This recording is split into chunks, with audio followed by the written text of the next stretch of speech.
All right, I'm here with Bob Beamon, class of 21 Texas Track and Field Hall of Fame inductee. And first, let me start off by saying congratulations Thank you. Thank you. and Happy New Year. Same to you. Same to you. Before we get to the induction and what we were just talking about a second ago, the incredible music collection behind you, let me step back a little bit. And aside from the historic jump in '68, what moments in your track and field career really stand out to you? Well, I think that, of course, the jump in Mexico City, Hmm. but I think that there are some other significant uh, years or events that I think were very critical in my continuing uh, uh, the interest in that sport. Uh, I was also a basketball player, and that was number one. However, it seemed like every year I was getting better in track and field. Uh, I was also good in basketball too, but Hmm. it just seemed like with the leadership of my track coach, his name is Larry Ellis, who was the first black coach at Princeton University, first Okay. black hired coach at Princeton University. And he was my high school coach. And he also had a very wonderful career as the CEO of the Track and Field Association, too, in the United States. Hmm. He was, I guess he was sort of prejudiced in a sense where he felt that I had to find a future as a track guy because he's a track guy. He uh, was excellent in his field as a half miler and I guess a miler. Uh, and he said that he says you got a better you have a better future in track and field. So stay with it, stay with it. And of course you know, I was gaining points as the years went by from high school, from middle school. I was excellent jumping 24 feet. And in high school, I ended up jumping 25.6. And Nice. I held the national triple jump record too. So it was, I just started to see more more newspaper articles about me Hmm. than it was basketball, and basketball continued to be my first love, even through college. I did play basketball uh, at Adelphi University. Um, I didn't play the whole season, but I did play part of the season because of my eligibility ran out. So I ended up playing half season, but I thought that I did very well, and I was drafted by Phoenix Suns, and so uh, I guess I was really satisfied, with the results in both areas. Winning a gold medal in Mexico City, Hmm. and of course being drafted by Phoenix Suns. So um, every time I see Coangelo of Phoenix, Yes, you know, Jericho. so I say, do I still have time now to play? But anyway, uh, uh, just just uh, uh, to be honest with you about that is this. that track and field became my number one interest. Do you ever wonder, hey, what if I tried out for the Phoenix Suns and made the roster? And you ever? Um, I had, I had a friend when I was at Utep, and he went on and played in the NBA and was the top scorer for 2 or 3 years and assists. His name is Nate Archibald. Oh yeah, Tiny Nate Archibald. Yeah. Right, and he always used to tell me, "Come on, Bob, come on in here now, come on, and make some money, man, because at the time, in the Olympics, the best thing that you could come out with would be uh, a job opportunity, but nothing more than that.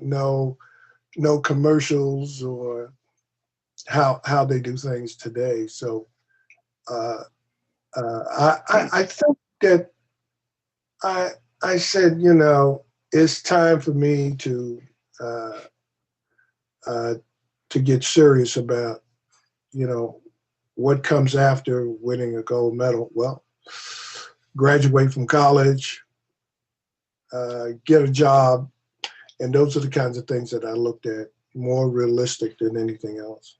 Okay. Now it's been 50 plus years since Mexico City. How do you now look back at what is one of the iconic moments in sports? Well, I would say thanks to the great Howard Cosell. He made he was with me. He was there when ABC carried the event, the Olympics, Right. and actually the first year that the Olympics was carried in color. And thanks to uh,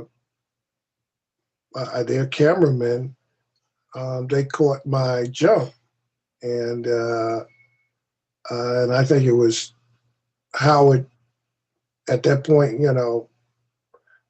was looking at the 400 meters also, but he said, I, let's cover that. Let's cover the long jump. But we have Bob Beamon coming down the runway, and so they captured that. And for me, it's ever to be remembered. For me, is going down that runway and just elevating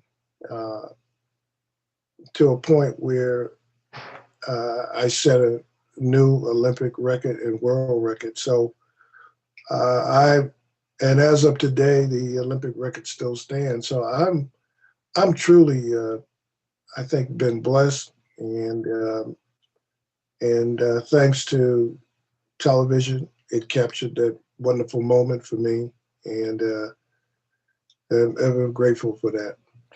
Yeah, I just finished Dick Fosbury's new book, and he talks quite a bit about the 68 Olympics and how that might be some of the finest collection of American talent. Um, would you agree with that assessment? I mean, you obviously in Fosbury and Hines, et cetera.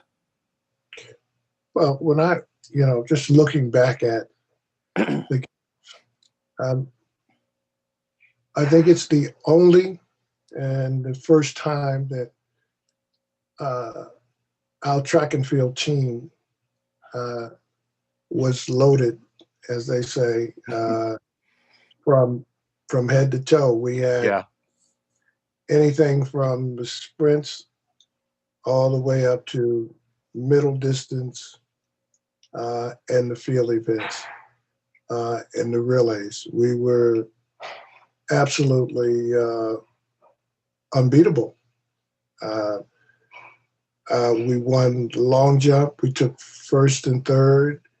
Um, we won the 4x100. We won the 400. individual. We won the 4x4, the 4x1 relay. We won the discus, Mm-hmm. Big Al order. Power. And I mean, and of course, Bobby Seger Right. won the pole vault, Vault. and then of course the man who changed high jump, uh, Dick Fosbury, Richie. So we were truly, and of course the women too. The women were absolutely outstanding too. With Wyoming Tigers, who came back and won. And I just can't see any other team at this point that really dominated just about everything that we were in at that time or competed in. So I think it is probably the greatest team to ever be assembled. Hard to argue with that. What are some of your memories from your days at Utep? Um, I had some, some good and some bad times. Mm-hmm. But the good times weigh out all of the bad times because we I lost my scholarship by boycotting Brigham Young, Right. and 11 of us lost our scholarships, and um, until today uh, we are still close friends, and even though we've all gone in different directions, we still remain as one. And it was a time and period where protest was at its peak Mm-hmm. in America. And I'm saying that because that was only one part of the issue, and that was, of course, boycotting the Olympic Games. It was said that we were going to boycott, but there were other issues in 1968 that, to me, uh, were as critical and even more so civil rights. Mm-hmm. Uh, we had the drug problem hit the streets. 68. We had women's liberation movement. I mean, it was Vietnam War in the background. war in Vietnam, so it was quite a time where all of those main issues hit the table, and it was unbelievable at the time of that, and so by participating at UTEP, uh, I think that we became more aware of the importance of civil rights and all the issues that were on the table at the time. So more conscious of where America was at the Mm-hmm. time.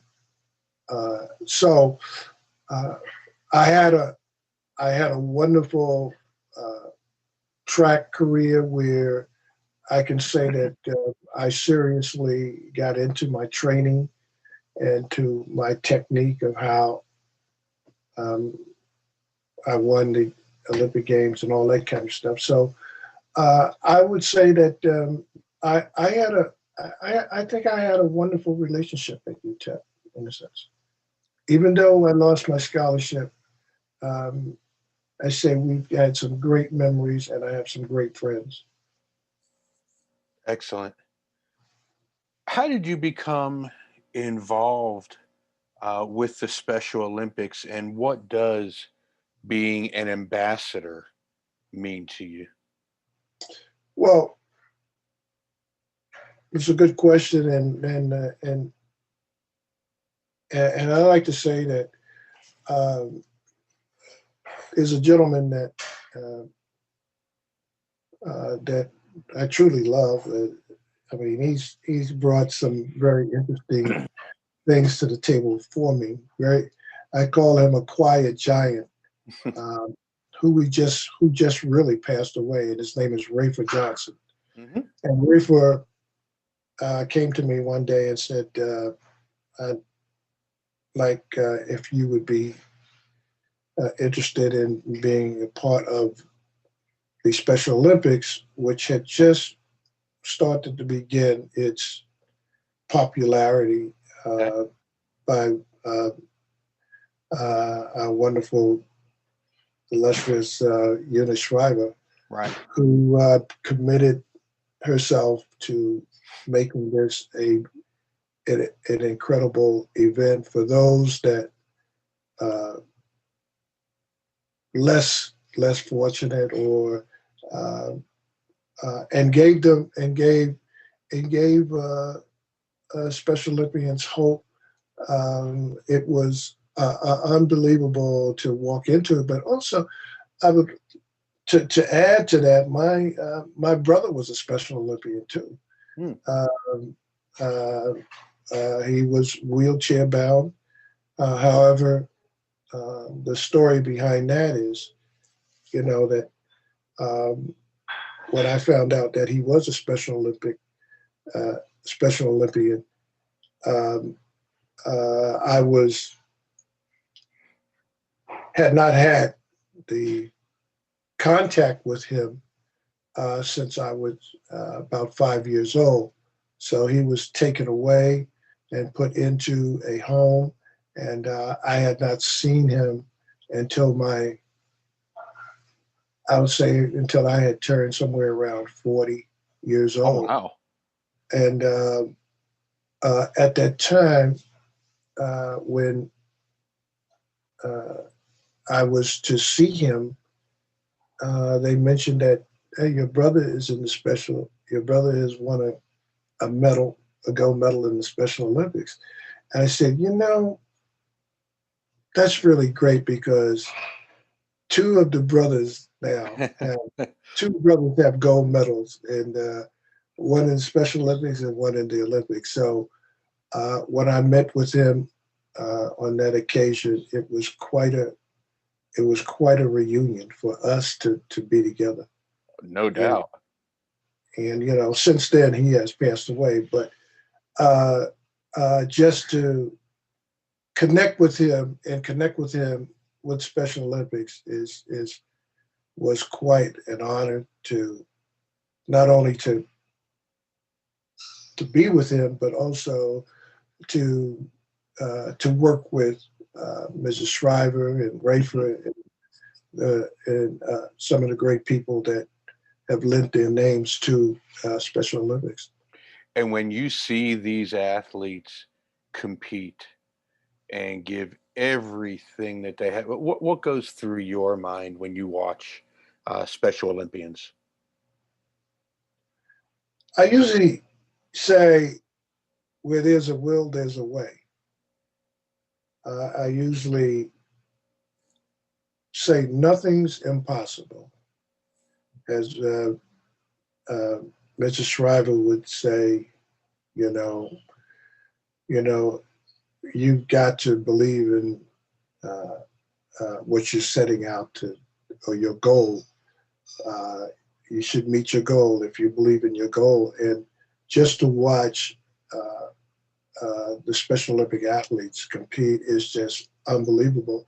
And it has really evolved to the point where I think that you have probably a couple of Special Olympic athletes that probably have uh, uh, can probably go into the regular competition for to the Olympic trials. They've Mm. qualified. So I think it is amazing. It's unbelievable. It's outstanding. It's incredible. Like, we Uh, could see we could see the smile on your face when you're talking about Special Olympics. yes. So uh, I do.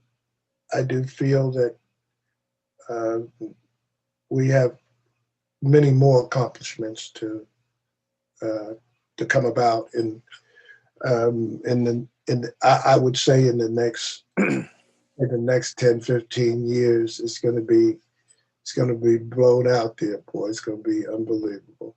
Excellent. Well, I know our association is looking forward to working with the Texas chapter and helping increase visibility. Well, good. When you, Stuart, when you guys have your major event, just call on me and I'll come out and hang out with you guys and give that support and make sure we make sure that the athletes finish their races, finish their competition, and promote it in any way that we can to the point of awareness. No doubt. Now, before we get to the final question, I do want to comment on something you and I were talking about before I started recording. You said you have a huge record collection in the back there. Now tell me about that. What are some of the genres of music that you really love? Well, I have anything from Bach to rock. I've got everything classical. I've got rock and roll. I've got the whole works. I've got jazz. I've got who are you listening to recently? Thousands of LPs that were recorded back in the 1930s and 1920s, and so oh, wow. I have it all. As Peter told Paul, I got it all. So here's one here that by Norman Kranz. He has written about these superstars: Hank Jones, Joe Jones, Ray Brown on the bass. It's just a jazz piece. Right. This is not a regular LP. This is a smaller version of it, which makes it even more incredible to have something of this here. Historically, this will be a place that could be put in a museum because these some great guys that have done. I've got pressings of first pressings of albums and stuff like that. I've got the great Miles Davis. I've got them all. Did you ever play a musical instrument? Were you ever in a band? Well, I would take out my sax and show you that I'm learning how to play sax. My wife bought me a piano for my birthday, and I'm working on that. And I have a flute, but I don't know if I will get to that one.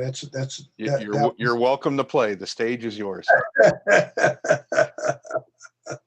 I will bypass it. All right. What I'm doing right now is that I'm learning, just to the fingering and the and how to preserve your wind, how to take it in, how to bring it out, and things like this here. And I'm moving very slowly. It's almost like I see training back again, where you have to start from the very beginning. And you have to take everything in with you understanding that it's going to help you in the end as a musician. I am a percussionist by nature, but me too. Okay, and I've played with some great guys, and I've played internationally in some bands when I lived in other countries. So I've anyone we would know? I sat in with Warren Smith. I've sat in with Max Roach. at the studios where they rehearsed. The rehearsal was for this group called the Boom Ensemble, and and I have also played in Florida at the university. What we did was we put together a small band, and we played with this ballet group, and we put ballet jazz together for this Nice. performance. And so I was on timbales and all that kind of stuff, and so it was a very interesting experience. So I've did a little bit. So a lifelong love of music. Absolutely. I mean, I can't get enough of it. You know, I think that music is probably the most enjoyable place for the majority of people. I think that everybody can get into music, and so we've got all forms of different musics, and so I've taken it all in, and it, as you can see back here, right now I'm actually putting this together in an organizational way and on computer. Oh, wow. And so it's quite a task, I'm telling you. I believe it. I think I've got about 5 or 6, maybe 7,000 albums Oh, here. my goodness. And I gotta, and I haven't even gotten a quarter of the way into it, and it's quite a task, but it is fun and it's enjoyable. No doubt about it. And Bob, finally, your thoughts on being part of the Texas Track and Field Hall of Fame class of 2021. Well, anytime that we celebrate Hall of Famers, first of all, I'm very appreciative to the Hall of Fame. I want to thank them for thinking about me, nominating me, and then to induct me into the Hall of Fame is quite an honor. And to be in the Texas Hall of Fame, it's even more of an honor because I was living. I spent almost 2 years in El Paso, going to school and competing at the University of Texas at El Paso. And I also had a home in El Paso. And so Texas was my second home.